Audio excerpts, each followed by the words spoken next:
I married a guy I knew most of my life. We knew each other in high school and even went to prom together. But little did I know, I did not know him at all. I will call my now ex-husband Dirty Chad. Hey y'all, this is April. And this is Caroline. With Bloody Happy Hour. And we are bringing to you Dirty Chad. Get it on patreon.com/bloodyhappyhour exclusively for all the details and all the red flags. Caroline's finally telling her story. My truth.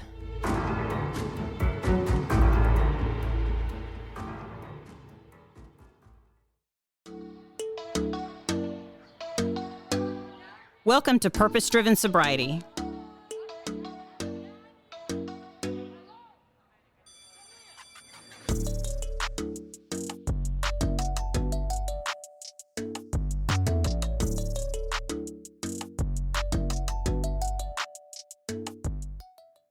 Thank you for joining the Purpose-Driven Sobriety podcast. My name is Christine, and I'm an alcoholic. I would like to thank my friend Jesse. Jesse, you know who you are, who is sponsoring today's episode. He is a friend of the show, a friend of mine, and a friend to all of us in recovery. So I'm very, very grateful, Jesse. Thank you so much. He actually showed up one morning at my office to pay for an episode and brought me donuts. So I know, right? That's always a bonus. So anyway, without further ado, Jesse, thank you. I love you. Thank you, Jesse.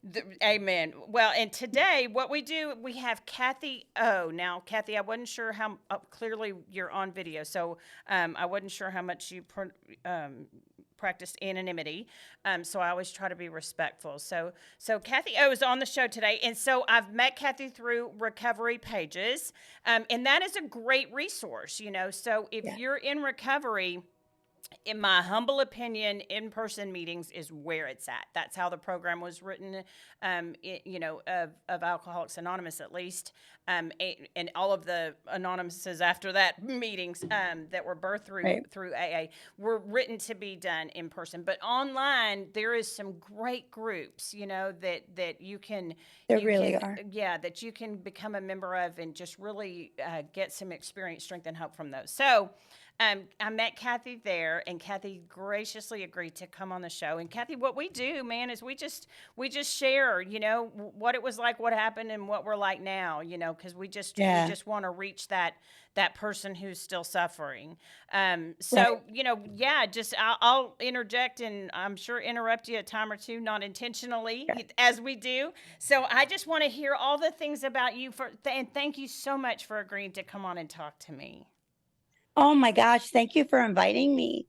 What a privilege it is. I count it as just an incredible blessing. Thank you. You're welcome. Thank you. So I'm not sure where you want me to start. Wherever you feel led to. But I will tell you, I'll start with the good part. Okay. I have been married to my husband for 24 years next week. Congratulations. Happy anniversary. Yeah. Like restoration and redemption are real things in my life and in the life of those around me. Often. I have been really, really fortunate and blessed to have walked through homelessness, prostitution, all the things that happen when you're on the street. And come out the other side. Wow. So there's a plethora of things that happened along the way. So when I messaged you, I told you that I am a person in long-term recovery, meth and alcohol. Currently food is what I'm working on. My brain likes to overdo all the things. We sure do, don't we? We sure do. Yes. So I'm constantly working. God's constantly got something going on with me to kind of help me walk through whatever it is that I'm recovering from that day. So these days it's food. Gotcha. But God has been so gracious to me in allowing me to be free from meth use, alcohol, and cigarettes, and all the things, gambling. My goodness, if it could be done, I probably did it and, then overdid it Gotcha. because that's how I roll. Mm-hmm. Mm-hmm. Um, I was on the street in Arizona for probably 2 years, 2.5 years, which seems like a really short time, but it felt like forever. Oh, I met. How old were you when you first had your first drink or drug? Do you My remember? first drink, I grew up in a very conservative evangelical home. And I had my first drink of alcohol, I think when I was 16 Okay. with friends, Okay. not counting the sip of alcohol I had when I was 12 at my grandma's. It was a sip. Gotcha. But it was at 16 when all of it sort of broke loose. The alcohol, that's where I discovered cocaine. That's when I discovered meth. Oh, wow. That Um, at the same age? yes. Really? Okay. Yes. And so I hadn't really gotten into it at that point. I just discovered it. So Alcohol, I just where were you raised in Arizona? no. So I moved around a lot. I was the constant new girl. My dad kept promoting himself to different places. Gotcha. Um, and so um, I moved from Cincinnati, Ohio. I was born in Brookfield, Wisconsin, then moved to Detroit, then Ohio, then Chicago, then Massachusetts, then New Hampshire, then California. Wow. Wow. You were the constant new girl, huh? I Yeah. was. That's hard I on a was. kid. That's hard on a kid, It, huh? Not it really once or was. twice is super hard on a kid, not to mention. Oh, wow. Okay. Now, Yeah. were your parents either addicts of anything that you know of? No. So, well, Really? yes and no. Here's where it gets sticky. I was given up for adoption at birth. Okay. Okay. I was born from a rape, and I found that out many years later. Um, and so my mom chose not to raise me. Gotcha. And so I was given up for adoption, and the family that raised me were not addicts of any kind. Gotcha. They moderation all the way. That's weird. Uh, I know. Right? Isn't that weird? That's weird. Right? I don't get those I people. know, right? That's crazy. It's If you like something, listen to the song 100 times. Do that. Isn't that what all it just people, gets better. right? I get it. Oh my goodness. Okay, so I'm So, sorry. So go ahead. At no, it's 16. fine. But my birth parents, my birth dad and my birth mom, I don't know that they were alcoholics or addicts. Um, but I think maybe they had some excessive use, Mhm. if that makes sense. Mhm. Sure. But I don't believe that they were uh they didn't have the disease of addiction. I Like gotcha. Okay. that wasn't part of them. If that answers that question. Sure. Sure. So at 16, where did that lead you? That led me straight to the first time I was raped. Mm. Um I decided to run away. I thought I had this down. I was gonna run away, and I was gone for like 2 weeks. Um At 16, I didn't do a whole lot. I just experimented and messed around. At 17, it got serious. Oh, wow. And that's when I ran away. And that's when um, I had my first experience trying to work 2 jobs and go to school. And I discovered that wasn't going to be feasible. So I dropped school and I Mm. just worked 2 jobs, but I was tired because I worked one all day and one all night. And so the night guy said, "Hey, we'll let you not work. You can go in the booth and sleep. But here's how it's going to work and here's what I'm going to ask you to do." And I thought, okay, I'll do that. I need some sleep. Mm-hmm. So I had my first, I don't know, it was rape or prostitution or both, or Right. it was not healthy. Mm. And after about 2 weeks of that, I thought, this is ridiculous. I'm going home. So I called my mom and I said, I want to come home. She said, come on. So I went. And that night, my parents took me out for dinner and brought me to the care unit, which was a treatment facility in Southern California. Sneaky. Right?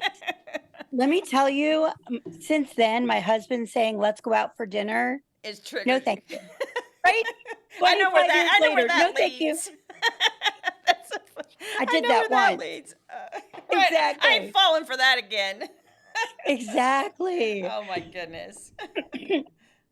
So, um, I went to the care unit. I used to call it my $16,000 20-day vacation, and I laughed it off. But I learned a lot in there of things to do and things not to do. And I was first presented the 12 steps in that facility. And I remember thinking, this sounds really weird. I don't think I need to do meetings my whole life. That's ridiculous. Um, I don't have a disease. I just made some bad choices. Like, this is ridiculous. So I got out of the care unit, went to see my mom. She said, oh, we love you, honey, but you're not going to stay here. Oh. That's what I said. That's exactly what I said. And so I called the people I was in rehab with. And I said, my mom said I can't go home, but I've been released. Like, what now? And they said, oh, come on, we got you. So I went to Corona, California with this very wealthy man and stayed on his couch. And then we went to a meeting in Southern California, where I was from, in Orange County. And I found friends, and I said, oh, I'm going to leave you. So I left him at the meeting, and I went back to my old haunt and got a job working at Pizza Hut, because isn't that what everybody aspires to? I got a job working at Pizza Hut, met a guy 3 days later, and then got married 6 weeks later. Well, okay.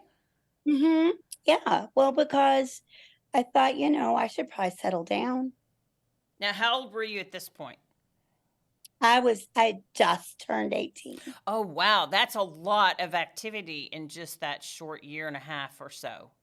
Wow. I turned 18 in the care unit. So that was interesting, because they started me in the children's area and had to move me over to the adult area. Oh, wow. So, yeah, that was a lot.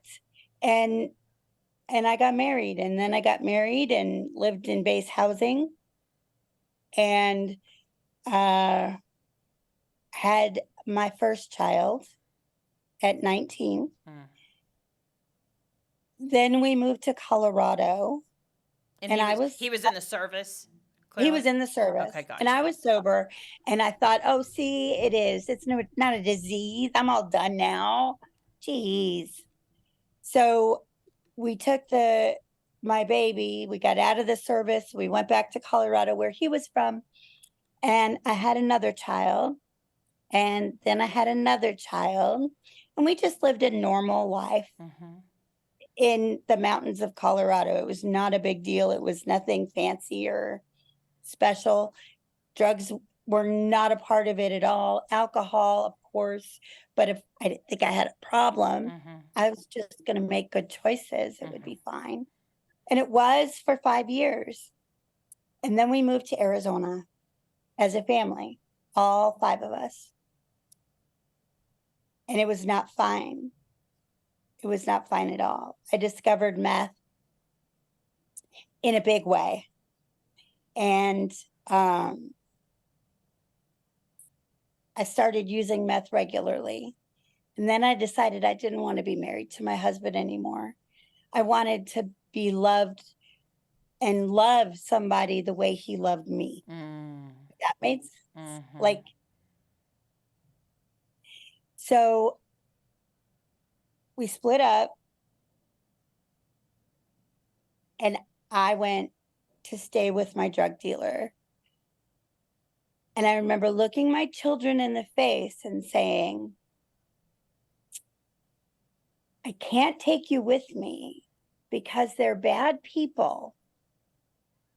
So stay by your dad. He'll take good care of you.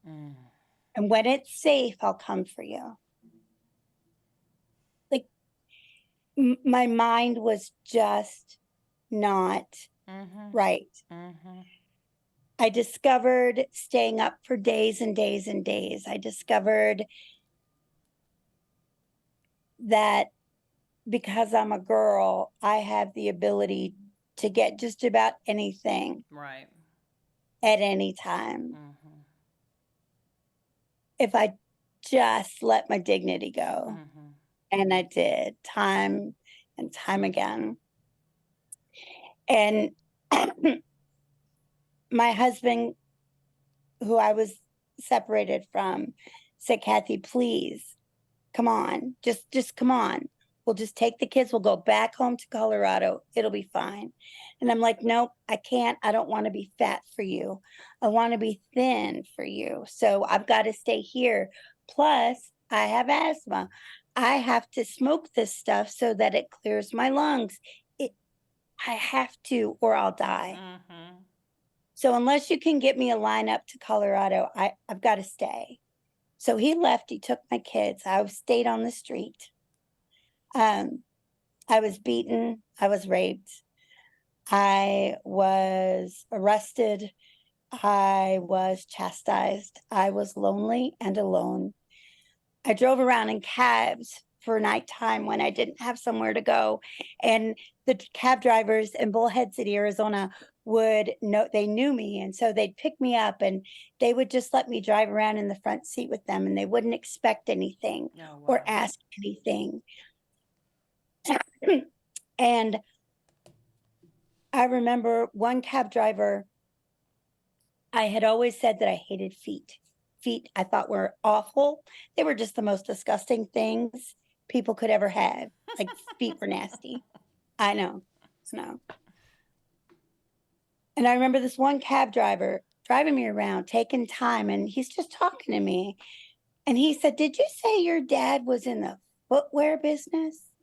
And I said, yeah, he's a sales manager for a footwear company. And he said, and did you say he was gone a lot?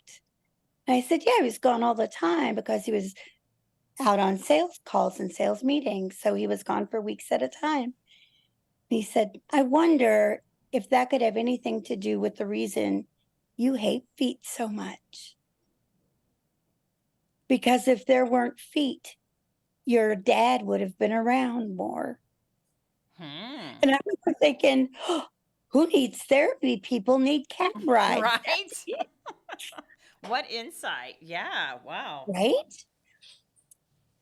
There was another time that I was staying in this apartment with these gentlemen, and one of their girlfriends looked me square in the eye and she said, why are you here? And I said, well, because I'm his girlfriend. She said, no, you're not. Tell me what you bring to this table. What do you bring to the table of that relationship? And I thought, well, sex, like that's it. She's like, you have nothing to offer. And until you have something to offer, you need to not be in a relationship. I had never heard that before. I thought, okay, all right.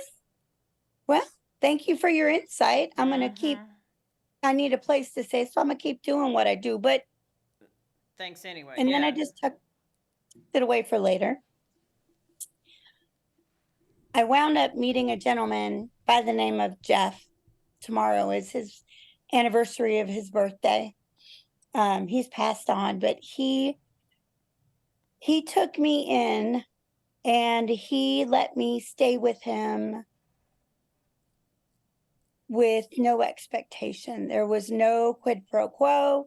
There was nothing. He said that I was just another person in his home for wayward adults, that he just liked to help people. Wow. I later learned when I got clean that he liked to help people, but he was not a healthy man. And so I got to know him and his son, and I stayed with them for probably several years.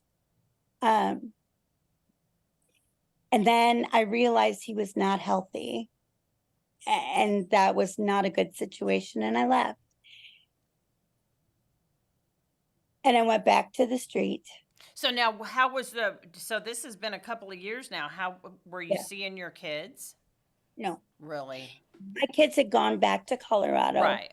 with my ex-husband, and he had filed for divorce. And I had said that I couldn't do that. I couldn't get a divorce.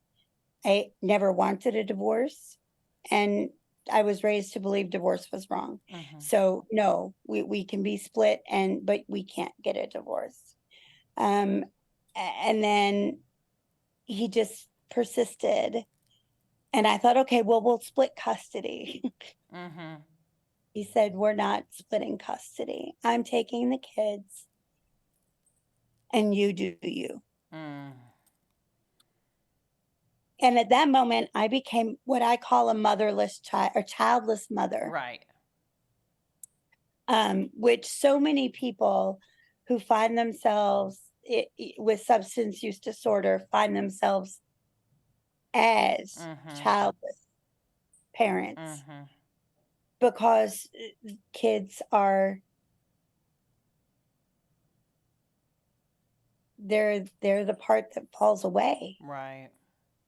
I have such a mad respect for women and men who can get clean and sober with their children, because I could never do that. Not in a million years. That would never have happened. Right. Never.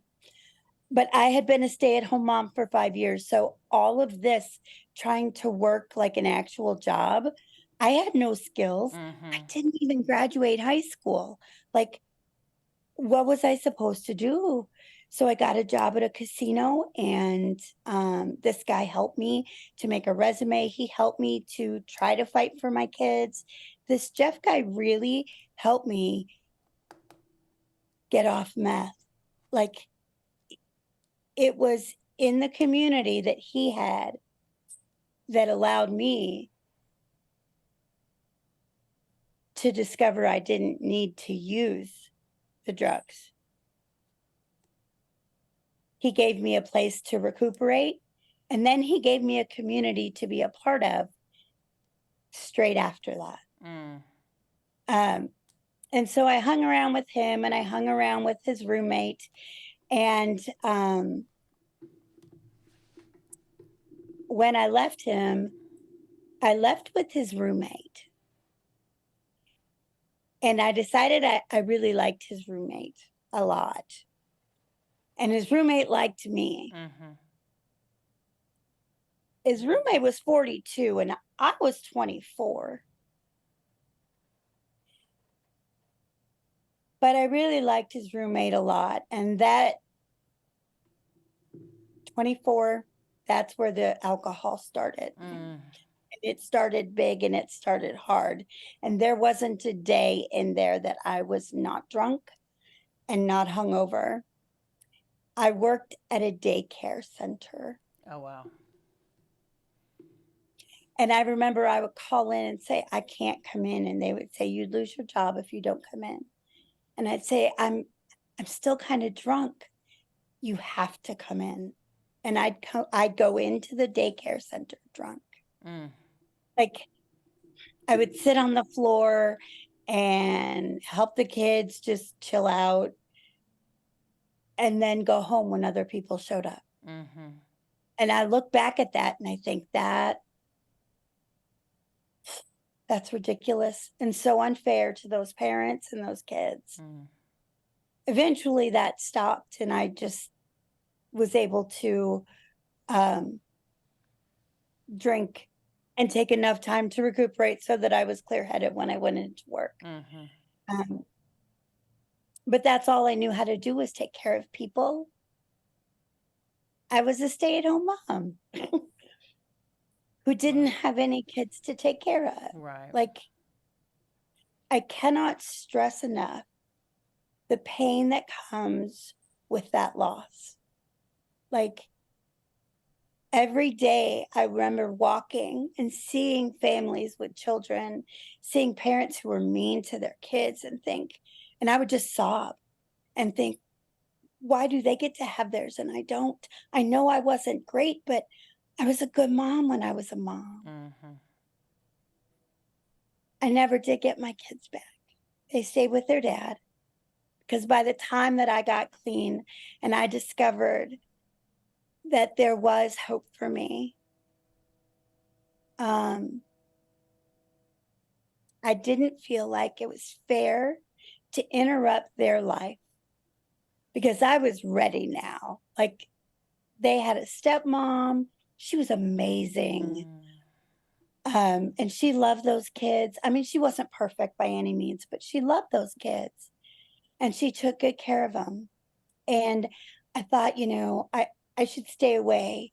And then the selfishness would creep up and I'd have to call. And then the kids would be so excited. And I would think, this is where I belong. I belong with my babies. And then their dad would say, you don't deserve them. You don't belong with them. You abandon them. Stay away. So I would stay away again for months. And then it would happen again and I would call. And I wrestled with this for years. I still do sometimes. Like when I'm really stuck in my trauma brain, I still wrestle with that thought. So eventually I married the roommate. We call him number 2, lovingly. And we were married for about 6 months before I left. He moved me from Arizona to Wichita, Kansas. And he worked at an aircraft company there. And so he had known that I was never, ever, ever going to get divorced if I ever got married again. Like, I didn't mean to do it the first time. I am not doing it a second time. Right. So you can kill me. I will kill you, but divorce is We off ain't the getting table. divorced. Murder's fine. Divorce, maybe no. And so on our wedding night, we drove from the one side of Arizona to the other on our way to Wichita. And that was the first time he hit me. And 5 years, I'd known the man for 5 years, never hit me. Not one finger. I'll be. On our wedding night, boom. And that continued for 6 months. And I was working at the YMCA CDC. It's a child development center in Wichita, Kansas. And he said that number 2 said that he didn't think that I should be working because if I worked, I'd make friends, and friends are just trouble for me.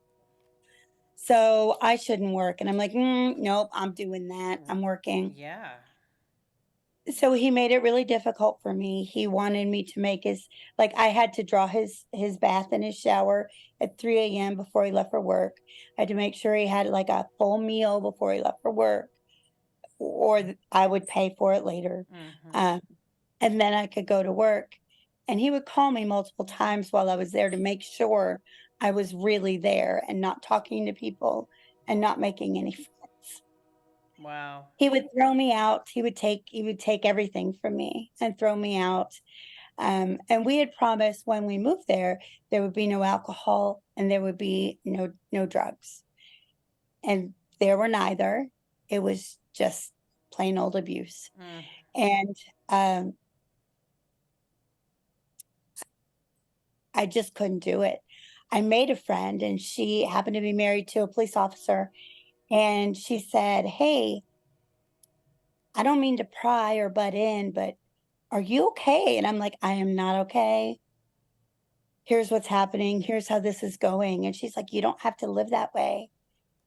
And I'm like, "No, I deserve it. If you knew where I came from, I deserve it." She said, "No, you don't." I'm like, "I do. This is like my penance. I mean, I know Jesus paid it all, but I got to pay some. Mm. This is my penance." Right. And she said, "Well, when you're ready, I'll help you. When you're ready, I'll help you." So one night he threw me out and I called her and I said, "Help." So she got her husband, put her son in the car. They drove to my apartment and they helped me get my things. Larry said my number two, he said he was going to call the police. And so my friend's husband showed the badge and said, "They're already here. What can I do for you?" Right. "Please give her room to pack her things and get out." Wow. So I did. I left, but then I felt so bad. And he said he was going to be so good. Mm-hmm. And I realized that disease of addiction was a disease of more than just substance use. It was a disease of my brain. Like I was compelled to go back to him. Mm-hmm. I was addicted to him and I was addicted to the chaos. Right. I hadn't left the chaos in Arizona. I hadn't left the abuse in Arizona. I brought it all with me. Mm. I was just being abused by something else, and the chaos was coming from a different place. Mm-hmm. So because I wasn't willing to just get divorced, and I thought I sort of deserved this, I said, "Let's go to marriage counseling because I know you love me and can be a good guy." Like I saw that. Mm-hmm. So let's go to marriage counseling. So we did. And by we, I mean me, because he said he wouldn't go. So I went by myself. And my marriage counselor said, "Do you know what dating is for?" And I said, "No, I mean to hang out." She said, "Well, no, there's a purpose for dating. Did you know it's to find the one you're going to marry and see if your values and your morals and the way you want to live your lives match up?" Mm-hmm. And I thought there was a reason you're supposed to date people. Well, It's yeah, you not were just never this. taught. Yeah, you weren't taught. You didn't have the opportunity. I mean, the disease grabbed you by the throat, and yeah, that was just you went It into did. survival mode. It absolutely did. So she said Larry came one time for half of a session. And I said, "Do you think he loves me? Do you think it's going to be okay? Do you think it'll be all right?" She said, "Well, I think maybe sure he does love you, but let's look further. And I guess it's a matter of what you want to sacrifice to get to that love." I'm like, "Well, anything. We're married. I have to." And she said, "Well, would you sacrifice your life? Because I think that's an option." Mm. And I remember thinking, no, that wasn't what I meant. No, no. But then I thought, you know what? You're just not good for me. You're trying to sway me. No. So I stopped seeing her because she was Mm-hmm. Mm-hmm. wrong. Oy. So I drew the line when I got the flu, like influenza flu, Mm-hmm. and I had to go to the doctor. And Larry didn't believe that I was sick. He just thought I was being lazy. So he wanted a note from the doctor stating that I was actually sick and when I would be well. So I had to get a note from my husband, not for work, for my husband. And then I had to go do laundry with the flu. And I thought, this is stupid because we lived in an apartment. I had to go to a laundromat. Mm-hmm. So I did, and I did the laundry, and I folded it, and I sobbed,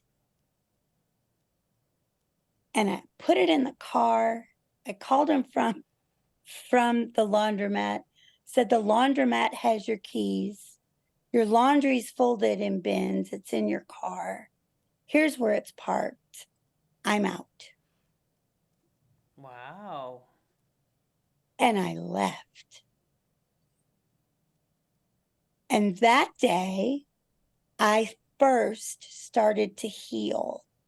Like prior to that, I stopped using, Mm-hmm. but there was no healing. Right.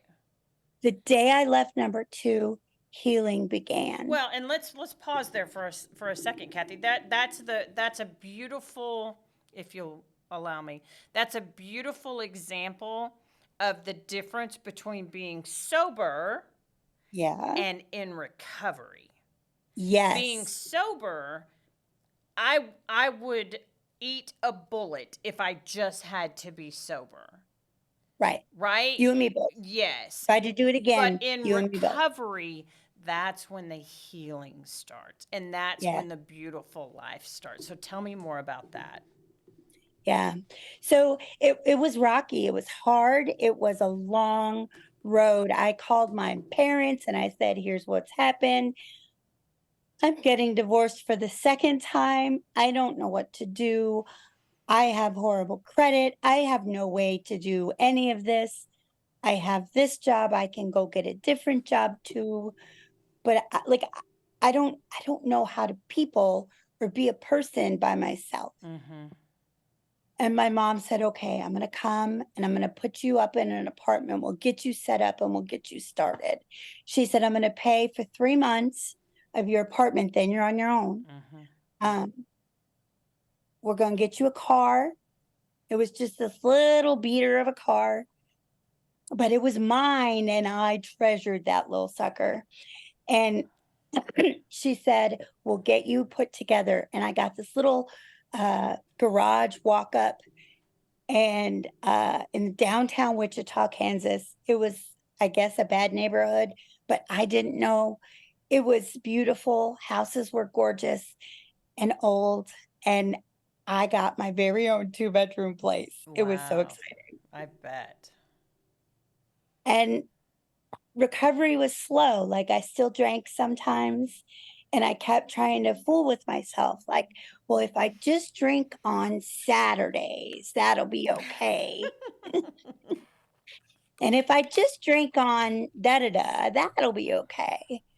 But I was really lonely. Even though I had friends, I was lonely. So I had one of my friends help me put up a personal ad on yahoo.com. This was what, 25 years ago? Sure.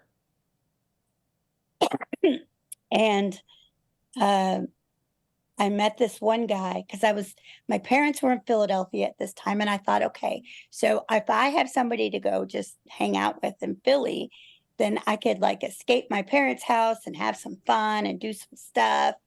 That'll be great. So I was looking for somebody in Philly. And there was this guy who said in his profile that he had gorgeous green eyes and he spelled everything correct. And I thought, oh, he sounds like a really, arrogant keeper, but he could be a keeper. Mm-hmm. So I messaged him and I messaged a couple other people too. I was drinking. And the next day, I got a message from this guy. And he and I started talking, and we started talking and talking. And we talked for months and months and months. And that was in September. And I met him face to face in January. Well, December 30th, because he was coming to my house to spend New Year's. And it just so happened he was Canadian, but he didn't know where to put. We were both new to the computer. So, because they had just come out. Right.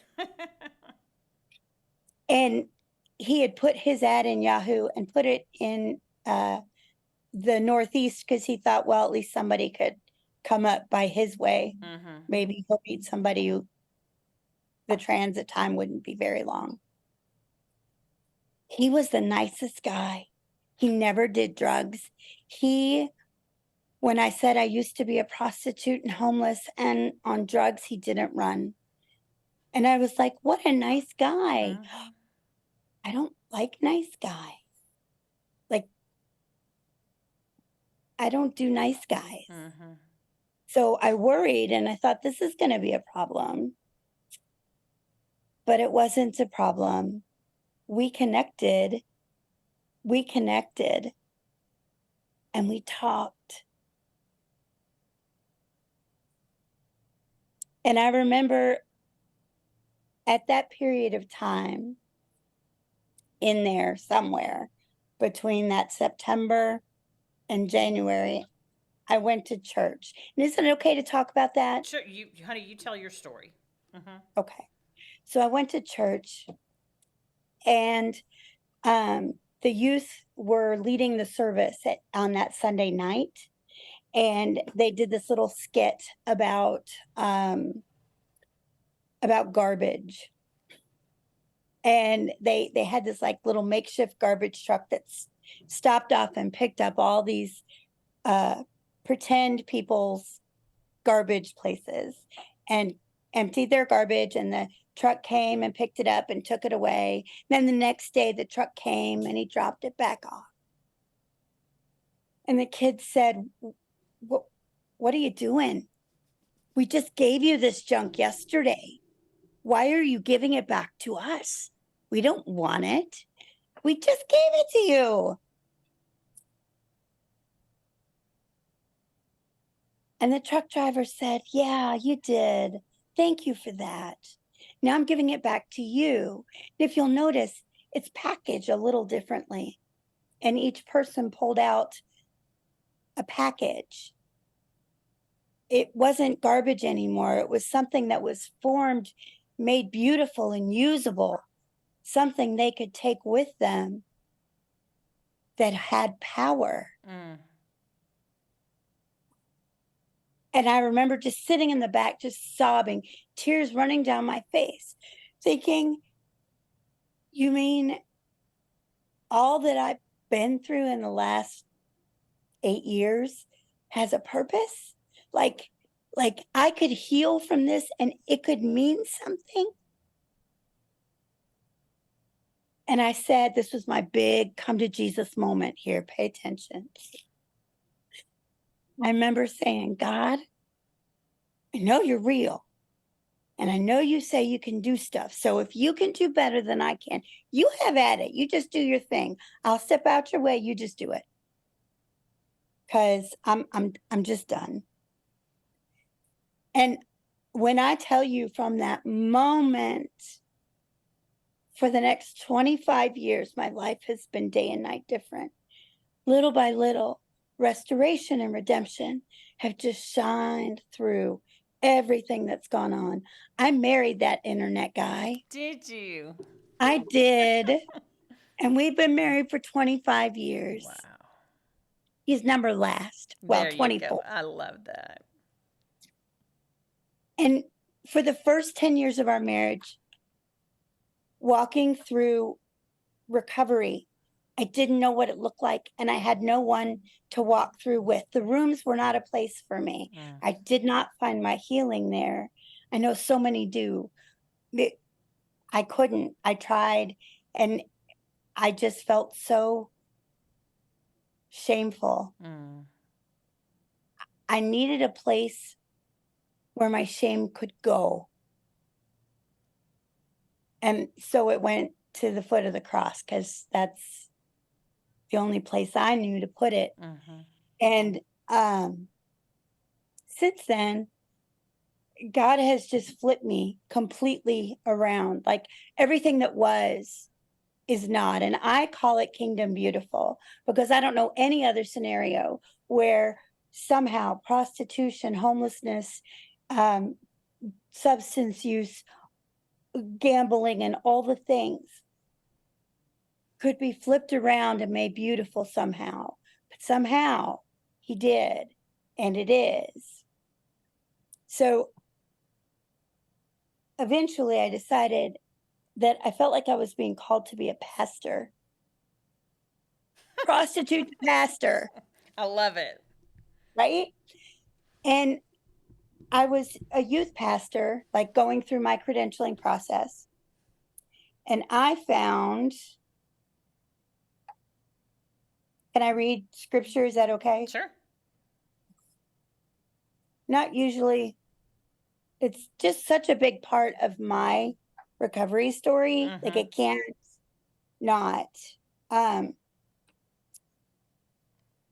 read this. Here's a word you can take to heart and depend on. Jesus Christ came into the world to save sinners. I'm proof. Public sinner number one of someone who could have never made it apart from sheer mercy. And now he shows me off evidence of his endless patience to those who are right on the edge of trusting him forever. Now, that's the Message version. I call it the Bible for Dummies, because that's my favorite. Yeah. If you didn't catch that, it's a version of the Bible called the Message. Eugene, I can't remember his last name. Peterson, yes, put that book together, and it's just for someone, because my faith is only 11 and a half years old, so it was one of those I love, because it's not offensive to call it the Bible for Dummies. It's just puts it in a term, because anyway, I could get on a big soapbox about that, but yes, if you are new to the Bible, intimidated by the Bible, just go get the Message. Go get the Message, and it'll change your life for sure. It makes it so readable and applicable. Yes. Like, when I read that, especially having had that moment way back when, because there were 10 years between when I read that verse in the Message and when that skit took place. Oh, wow. And in retrospect, to see how those two things were woven together, right. Like, God has healed me on his own. Like, I didn't follow a program. I didn't have anybody to walk with me. I didn't have a sponsor. It was just God and me. And it was him first. And he healed me through my husband, because I didn't understand that love really could be unconditional, that love really could stay, that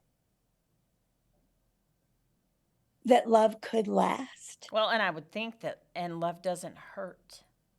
Oh gosh, it doesn't hurt. No. It doesn't hurt.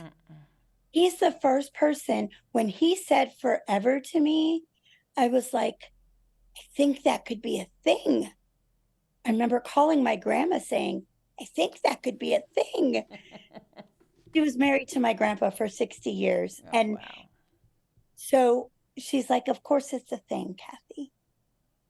And I can't wait for you to find forever. That was beautiful. I love that. I remember my dad walking me down the aisle and him saying to me, okay, Cath, are we ready now? Is this the last one? Are we done now? I'm like, I think we are. You had to bring that up. But I think this is it. Yep. Wow. I think this is it. So what all And has been restored in your life now? my goodness. Okay, so I was blessed to be able to, I'm going to cry. That's okay. God gave us tears when we just don't have the words. Yep. I was blessed to be able to be a foster parent. I couldn't raise my own kids, but I was a foster parent. So I got to raise children What a and be a blessing. part of their healing. And while I was part of their healing, they helped me to heal. Like, it was just so perfectly woven and symbiotic. And then my son, my middle child that I gave birth to, wanted to come and stay. I got to be reunited with my children. Wow. Now, the whole time that I was on the street, I wouldn't stay with anybody that didn't have 3 bedrooms.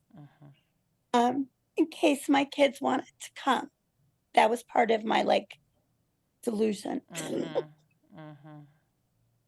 And I never stayed anywhere or had any places with my husband or otherwise that my kids wouldn't fit in case they could come.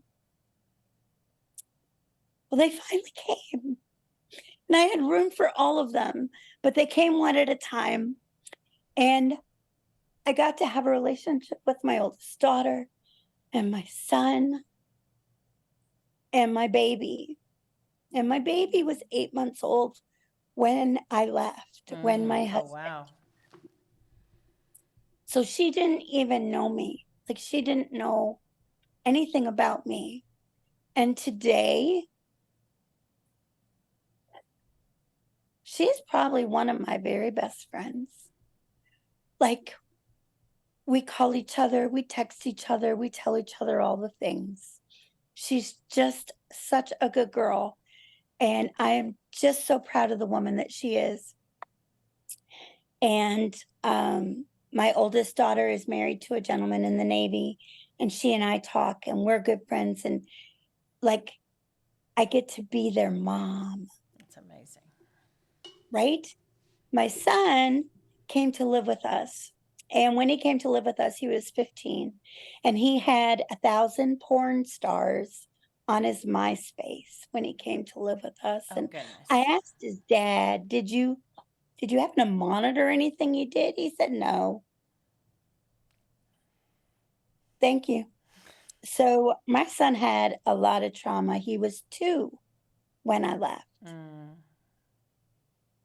And he was my baby. And so I had this 15-year-old angry 2-year-old. Wow. Yeah. This thing. Emotionally frozen at that age. Yep. No, I get it. And we said goodbye to fostering because my son needed all of my attention and all of my time. And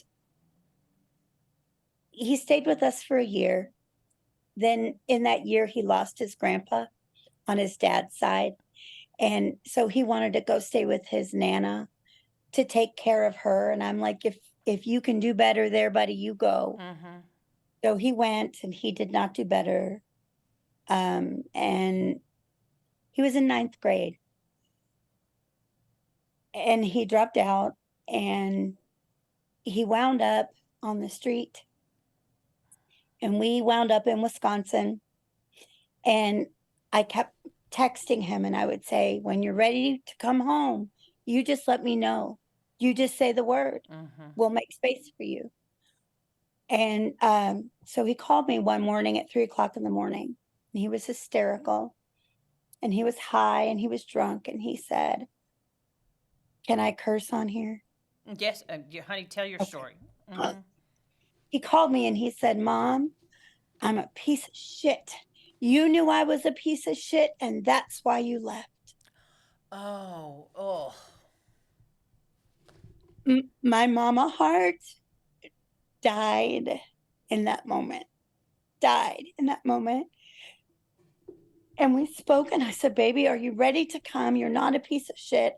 I was a piece of shit, and I was sick, and I was the one who did wrong, not you. This is a disease, and the disease started to kill our family. And that's on me, not on you. And he said, can I come back? And I said, you can come home anytime. So we bought him a ticket that morning. He flew home 2 days later, and he was a substance user at that time. And his 2-year-old was really pissed off. So here we have this 17-year-old pissed off 2-year-old. Emotionally, yeah. Huh? Well, he started having dreams about killing me, and he had a knife, and he would kill me in his dreams. So he started leaving at night so that he couldn't kill me, but he didn't want to tell me.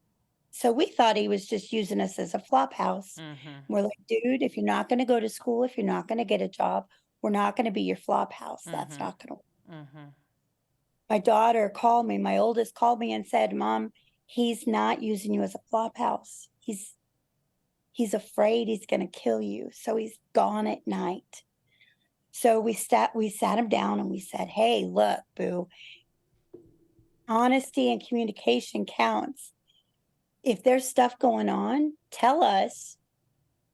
We can put locks on the doors. Like, you don't have to leave this as your home. So we did. We put locks on my door, and every night I'd lock myself into bed so that I could feel safe and he could feel safe knowing he didn't do any damage. His substance use, as it does, got out of control, and it just went wild. And at that time, I didn't know any other way besides the way that I got clean and sober, which was tough love. Sorry, we're not there. We'll be there for you when you're done, but not until you're done. Right. So that's what I did. And I threw him out, and I said, when you're done using, you just come see me.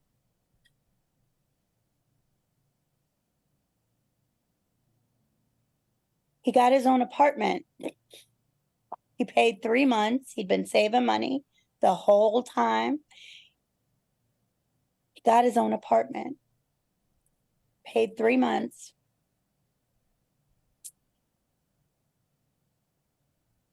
And started prostituting people out of his apartment and started selling drugs out of his apartment. And he got arrested in his apartment. And I remember sobbing, and I called my friend that helped me out in Wichita. You remember the one with the police officer husband who leave my second? And I said, when does this end? When does it stop? When do I stop paying for my mistakes? And she said, Cathi, you stop whenever you're ready to stop. Whenever you're ready to stop kicking yourself. Whenever you're ready to stop punishing yourself. It stops. Because this is something different. This isn't you. And I hadn't thought about that option. That maybe it isn't me. Maybe, just maybe, it's the disease. And maybe this isn't about me and what I did, but him and how to help him.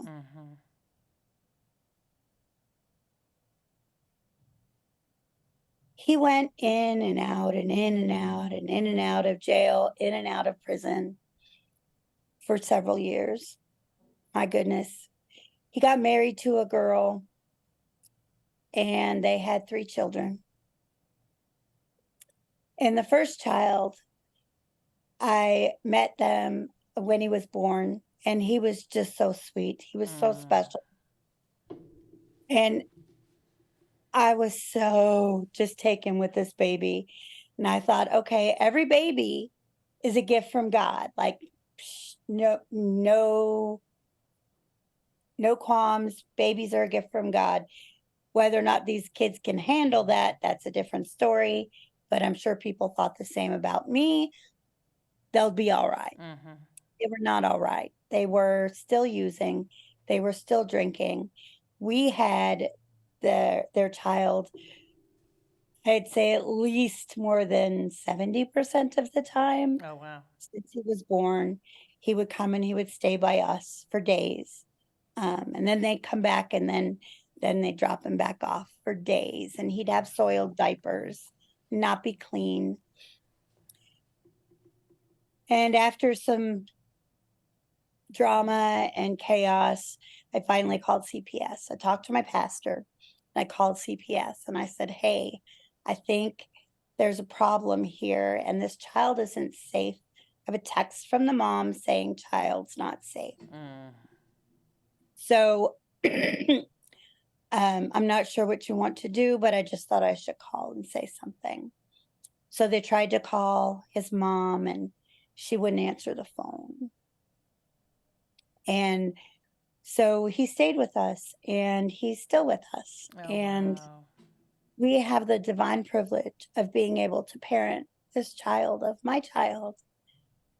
And every day in this child, who's 11 now, I see redemption. Mm.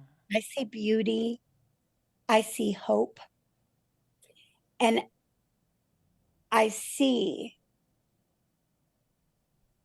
the tapestry that God has woven and the beautiful package that he's given me that was all my junk. My son had a second child and they tried hard to keep that one and they couldn't, so he came by us. Then my son kept getting arrested again. They were still using. Heroin and meth are really, really hard. Mm.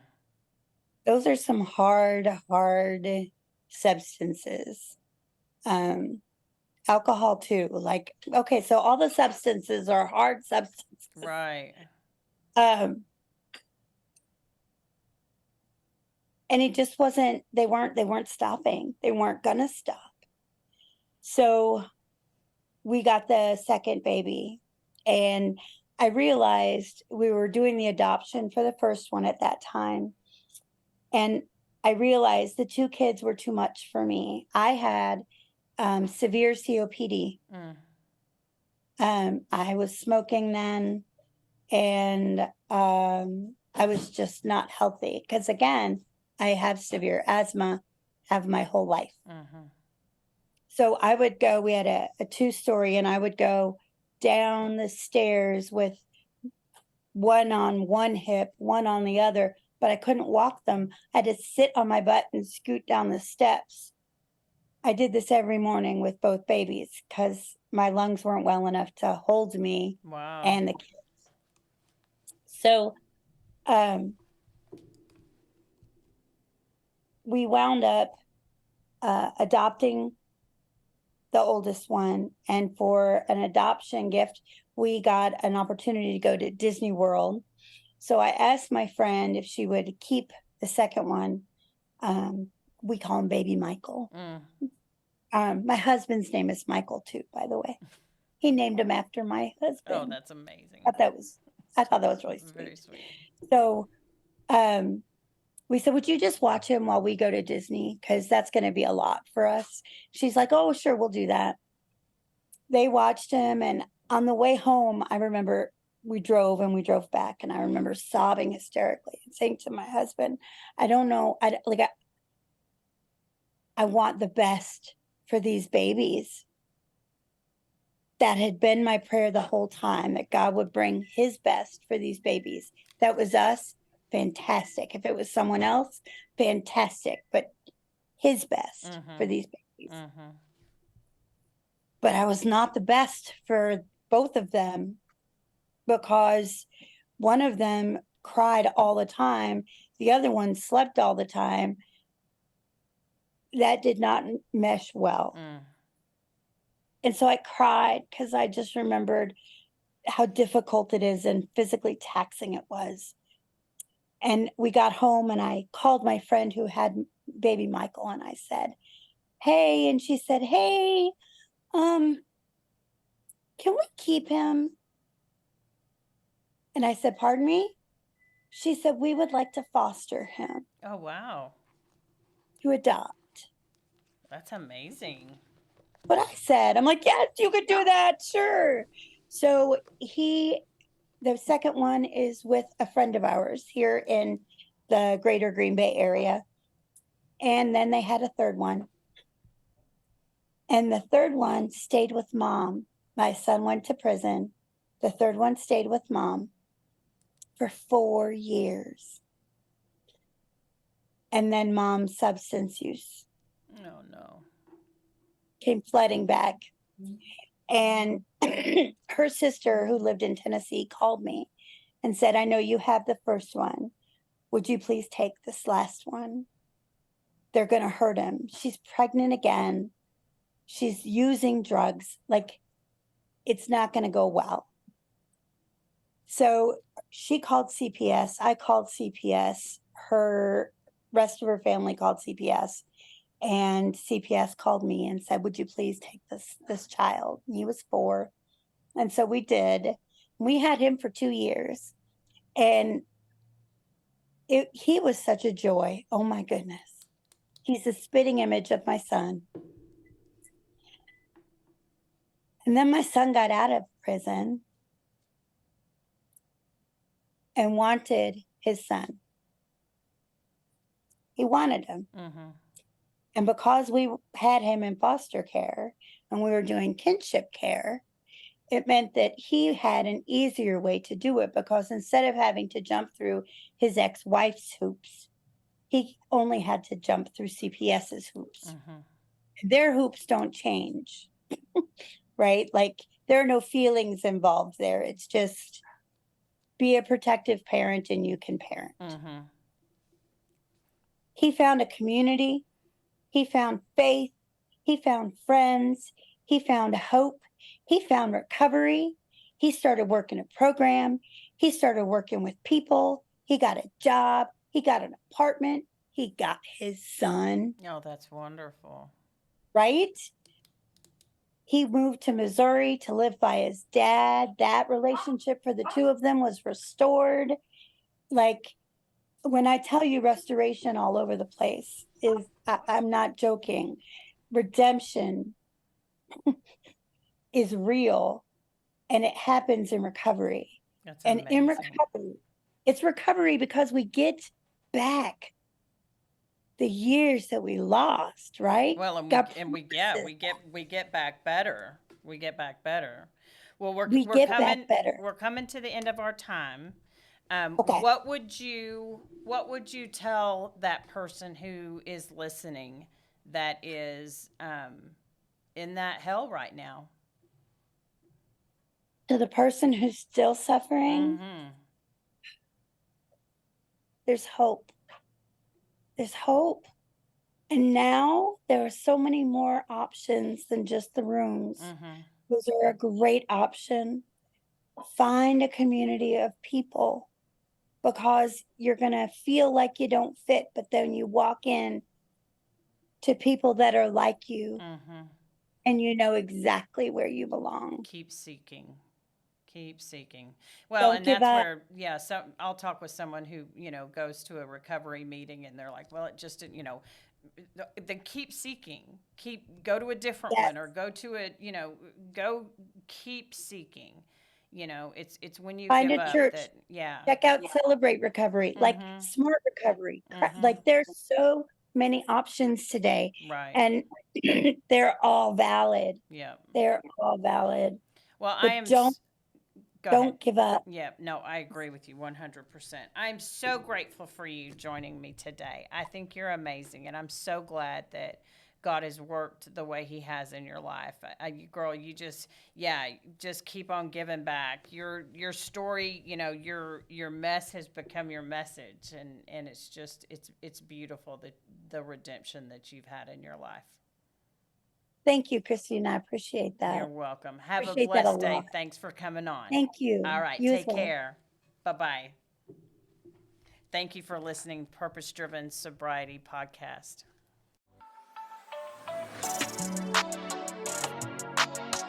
Thanks for listening to Purpose Driven Sobriety. Keep coming back.